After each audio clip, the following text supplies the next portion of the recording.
What's up mga kaigang? May i-unbox tayong napakasulit na headphone. Nasabi ko itong sulit kasi pwede natin itong gamitin as wired or wireless.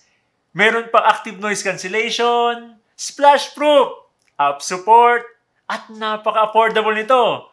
Kasi makukuha lang natin to for only 1,600 pesos. Pero make sure check nyo yung pin comment sa baba kasi madalas silang nagsisale. Kaya mga kaigang, ito ang QCY H3 Noise Cancelling Headphones.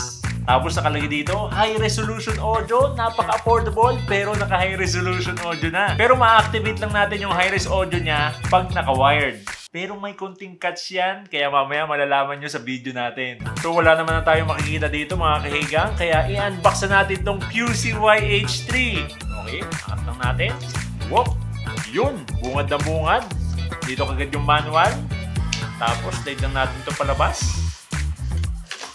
Yun, nandito kagad yung QCY H3. Tabi muna natin dito.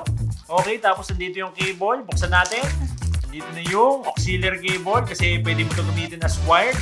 Tapos yung Type-C cable for charging. Ayan, no? Okay, tabi muna natin to.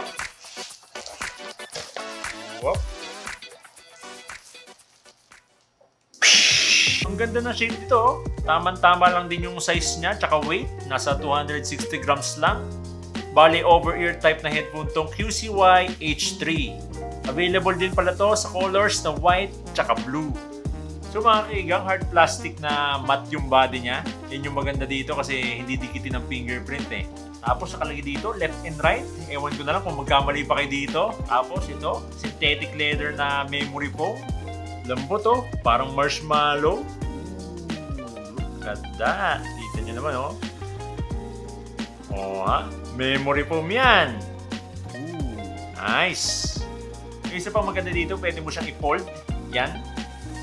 Kasyang-kasya na sa palad ko. Look at that, di ba? Napaka-compact. Pero mas maganda sana kung may kasama ng case sa package, no? Para mas convenient. Pero okay lang naman para ma-reduce din yung cost. Tapos dito sa right side, nandito lahat ng mga buttons niya. Ito yung multi-function button at the same time, power button. Tapos nandito yung volume button. Yan, volume up, volume down. Tapos nandito yung headphone jack kung gusto nyo gamitin ito as wired. Tapos yung Type-C port. Tsaka yung active noise cancellation na button. Nandito, yan o.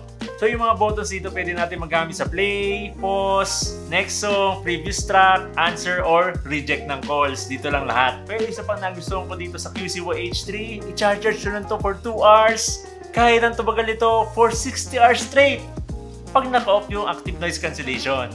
35 hours naman pag naka-on yung noise cancellation niya. Tapos yung isa pang napaka-convenient na feature nito, meron tong multi-point connection. So pwede ito naka-connect sa phone mo at sa laptop mo ng sabay. So hindi ka na may interrupt, napaka-convenient. So mga kaigang, bago natin ito testing sa music or gaming, check muna natin tong QCY app. So ito available to sa iOS at Android. So dito sa app niya, sa status tab, makikita natin dito yung battery percentage. So 80% pa, mahaba pa yung battery. Tapos pag nag-tap tayo dito sa sound, yan, makikita natin dito yung equalizer, noise cancelling mode, tsaka yung sound balance. Dito sa equalizer, meron na siya mga sound preset. So ngayon, naka-default siya. Pero pwede mo iset sa pop, bass, rock, soft, classic. Pwede ka din mag-customize sa sarili mong preset dito. Yan, customize. Ikaw na bahala kung ano yung timbre yung gusto mo dito. Tapos dito sa noise cancelling yan, by default, naka-normal siya. Tapos mayroon din siyang transparency mode, yung para ma-enhance yung ingay sa paligid mo para mas aware ka. Tapos yan, yung noise cancelling kung gusto mo yun. Okay, try nga natin mga kahigang. Yun. Lambot sa tenga. Para may marshmallow sa tenga ko.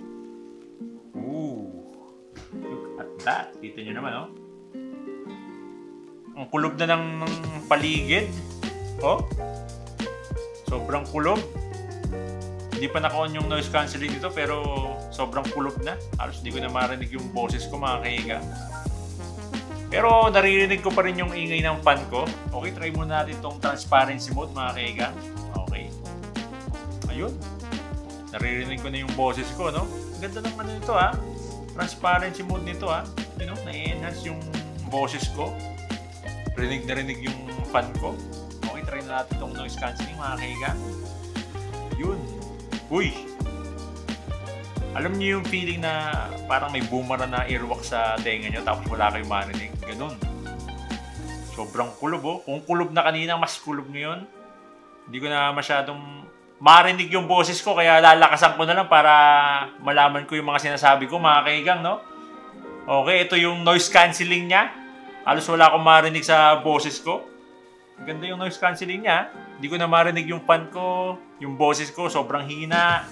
Kaya kailangan ko sumigaw para marinig ko yung sinasabi ko. Okay, back to transparency tayo dito. Tingnan natin. Narinig ko na yung boses ko. Nice. Okay, bumalik na rin yung ingay ng fan. Normal. So yun, parang normal na kulob lang siya, no? Okay, ganda ng noise cancelling niya. Panalo, ha? Tapos yan, nandito yung sound channel balance. Tingnan. Set muna natin sa transparency mode. Para yun, marinig ko yung boses ko, no? Yan, yung dito sa sound channel balance, yan. Kung gusto nyo iset sa left, mas malakas yung left or sa right. So, mas okay kung gitna lang natin yan. Tapos, dito sa settings, yan, makikita yung volume down, volume up, multi-function button. Yan, pwede ko yung mag-set ng mga commands dito or mga controls. Yan, pwede ko yung mag-customize. Tapos mayroon na rin itong find headset feature mga kaigang. So ginagawa nito, nagpapatutog siya ng paulit-ulit para malaman mo kung nasan yung headphone mo. Okay nga, try nga natin. So pag tinap nyo yung find headset feature yan, lalabas yung location ng headphones nyo. Tapos yan, play sound. Okay, mahina muna. Okay, palakas ng palakas mga kaigang. Pero malakas na siya. Oh. Malalaman mo na kung saan mo nilagay itong QCY-H3. Pwede nice. Oh. Pwede, pwede.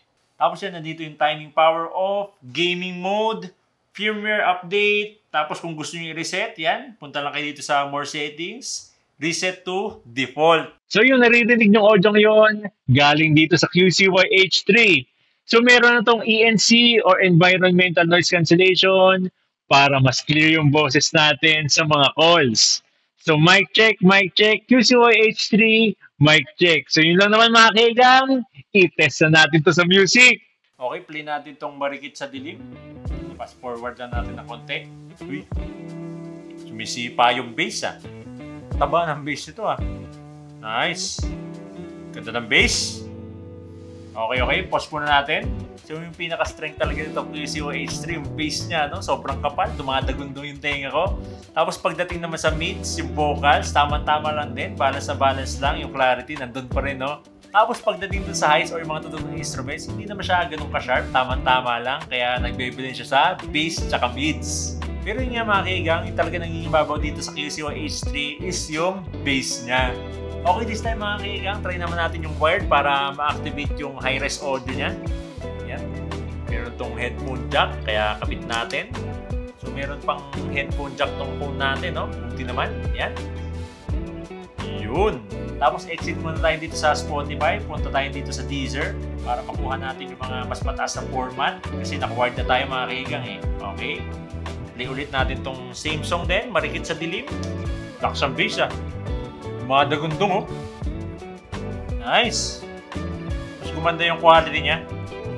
Nice. Pause muna natin. So yun mga kaibigan, pag naka-wired, no, mas gumanda yung quality niya, tapos mas na-enhance yung bass niya. Pero ito na yung catch dito mga kaibigan, pag ginamit natin to as wired. So pag naka-wired mode to mga kaibigan, hindi natin magagamit yung microphone niya, tsaka madi-disconnect siya sa app. So for example, gumawa ka ng sarili mong preset sa app, pag kinonect mo to sa wire, hindi mo na magagamit yung kasi madi-disconnect na siya. So yun yung catch doon mga kaibigan, no? So kung gusto mo ma-access yung app niya, gamitin mo tong QCY-H3 as wireless. So yun lang naman mga kaigang, no? Okay, tanggalin muna natin to para testingin natin yung latency nito sa gaming.